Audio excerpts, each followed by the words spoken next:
Alright, hey, welcome to the garage. Today we're going to look at some starters. I am not an expert on any of this stuff, but I did just some reading, some research like everybody else does on YouTube and all that other crap. Just going to go over some of these starters here that I've got sitting on my bench, and we'll go from there. I have to try to get a starter on the 70. I believe that the solenoid isn't working correctly, and that's one of my starting issues. And I got it's a stock 1996 Chevy mini starter. I think it came out of a Tahoe. I'm not sure what it came out of, but same difference. I got it from a buddy of mine for a half case of beer. That's how we roll around here. Anyway, we'll dive into it. So here they are. I've got three starters sitting here. I have and actually, whoops, it's hard to film and look at this. I got a stock heat shield that came off of the one that was on that truck, I believe. So I'm probably not going to reuse it, only because I'm going to put a mini starter in it. But I do have that. This is your stock Chevy straight pattern starter. This one is a stock Chevy staggered pattern. And this is the mini starter with the staggered pattern, but also requires the special bolts. Not really special, it's just they were, when everybody went metric, when America lost their minds and went metric with cars, that was the bolts. They're the same exact length as, say, a stock Chevy bolt. I just haven't done it yet. Taken them out of the package yet.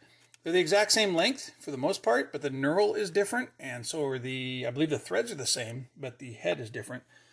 And the part number for this, it's a Dorman part 72181. It is a 113 millimeter long bolt. The threads, it says M10, 10 by 1.5. Oh, hopefully that'll be the correct threads that are in the block. If not, we'll figure it out. Like I said, I'm not an expert. We're just digging into this and seeing how it works. So anyway, I know by doing a little bit of research that the straight bolt starters were more or less for the 153 tooth flywheels and flex plates. The staggers were for 168 flywheels and flex plates.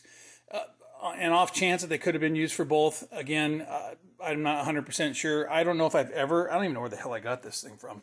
I don't know if I've ever installed a straight bolt starter. And you can see the difference in the nose cones. The straight bolt one is a lot fatter than the skinny one, or the staggered one.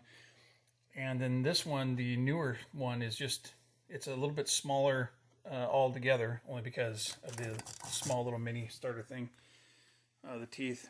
The one thing I've got going on, though, is in this truck, there is a starter that's bolted to the bell housing, because it's a 4-speed truck. Originally a 3-speed truck, converted to a 4-speed. So I've got that going on. I'm just going to try to see if this will work. I'm going to wire it up, and if it works, great. If it doesn't, well, then I'll just get a stock replacement for that. But I wanted to try to get away from the solenoid issues. And also, this has got a really cool little, it's got a really cool little heat shield on it too. And the cool part about this thing is, man, it weighs maybe 10 pounds, maybe 8 pounds, if that. It doesn't weigh nothing compared to these boat anchors. Anyway, so that is a plan of attack for, I don't know how much I'm going to get done today, but we'll see what happens. And I will go from there.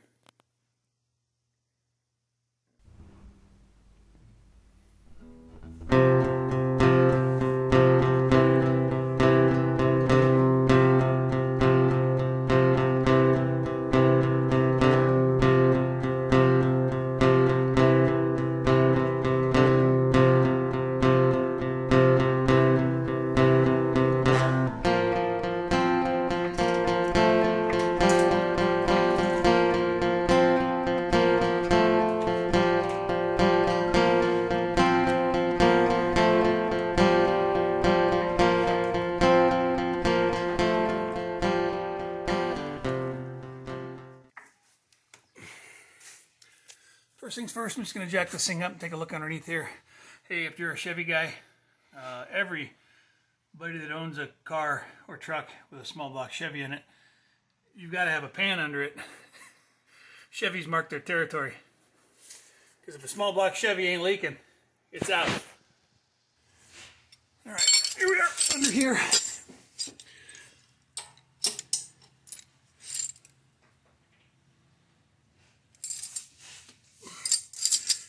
Tell you what, whoever invented these gear wrenches, these are the best wrenches known to man. These are pretty slick little deals. I know there's other brands, but I've been using the gear wrench ones for quite a while, and they, even in their warranty, it says you're not supposed to break loose stuff and everything else, but jeez, I've broke loose all kinds of stuff, and they work great.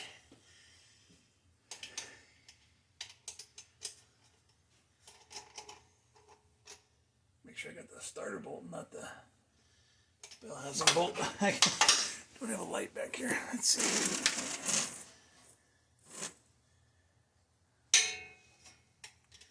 That's that one. Okay. Starter's in the truck with the new solenoid, and well, it's the old solenoid off that other starter on the workbench there. I started it up. Starts just fine. Runs just fine. However, I can't get it hot enough just sitting in here. I have to let it idle for 2 hours. Time to go put some steaks on the grill so we can eat. It's getting late. And I'll test drive this thing tomorrow and get it hot enough to see if it'll still do the hot start issue. And if it cures it, then we're going to go on to messing with the fuel system and getting a new filter on there and stuff like that. All right. If you have any questions, shoot a message down below. I'll try to answer the best I can. Again, I'm new to this, just having fun. So far, it's a lot of fun. So I'll talk to you guys later. All right.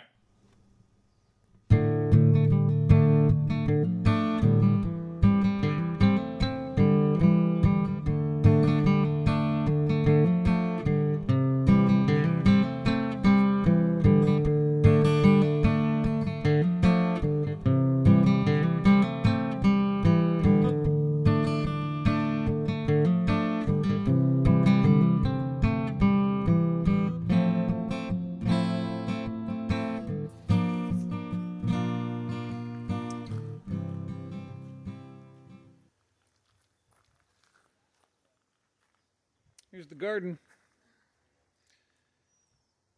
Lots of stuff in here. Oh, Angie planted her spinach. Yeah, say hi.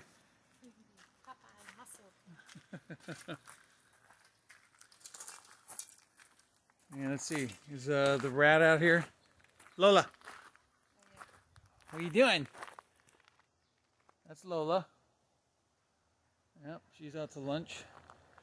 Anyway, this is the start of our garden. We've got tomatoes and peppers. Angie's got lettuce planted everywhere. There's romaine over there. Zucchini, squash, Brussels sprouts, red peppers, orange peppers, romaine lettuce. What else, love? Strawberries, snap peas, green beans, beets, carrots, radishes. Did I say Brussels sprouts? I think so. Broccoli. The slugs got us a little bit, but she's combating that. Yeah, I found about 6 of them on that pathway right there. Dead or? Nope, they're dead. Oh. There's strawberries in that planter. And our poor peach tree got leaf curl. Before we knew what it was and knew what it is, it's all sticky and screwed up. So we're probably not going to get many peaches out of it this year. And the ones we do get are going to be messed up, and we'll have to treat it at the end of the season. I don't know, I think with some kind of, what the heck they say, copper or magnesium? Something. I have to look it up, so don't quote me on that. Oh, somebody broke my blueberry. Oh no. Oh yeah, and back here. So these are not huckleberries. What are these? Salmon berries. Salmon berries. Blueberries. And 5 different kinds of blueberries. That's another thing that the more spinach and stuff is going in. And we've got more to do over here, but Angie, we made our own soil out of compost, peat moss, and perlite. Perlite? Yeah. Vermic. No, I think we use perlite. I don't remember. Either way, it's that the little white grains, whatever that is, on the other side of the house. You can use vermicell or Vermicelli. vermicelli or Vermicelli is a Peanut. pasta. whatever. Yeah, that was a snort. Anyway, this is the compost we used. It was just whatever they had over at the big box store, over at the big orange box store. Cedar Grove compost. We used that. This was all the black, I hate this stuff, this weed control garbage. This was inside here when we moved into this house. We tore it all up and we put, 15, 20 bags worth of garden soil in there. Something like that. Yeah. But this was here when we moved here, this cool little garden area, and it was bare. There was nothing here but that peach tree. And so Angie and her daughter, my stepdaughter Amanda, they planted all this stuff. So now we're just going to try to maintain it. I was going to come out, we were going to put some, since we've got snap peas over here. Yeah, we're gonna put up a little trellis thing for them to crawl on, and because they're starting to lay over at night. So I've got more rings to go around the tomatoes, and See all these weeds? that's all the weeds.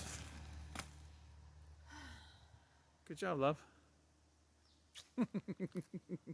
Anyway, that's a quick little rundown of our garden. We don't just work on trucks here. We garden. We do all kinds of junk. There'll be more stuff. Too many hands and too many pots. That's right. Too many hands and too many pots. We do it.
Hey everybody, welcome back to the garage.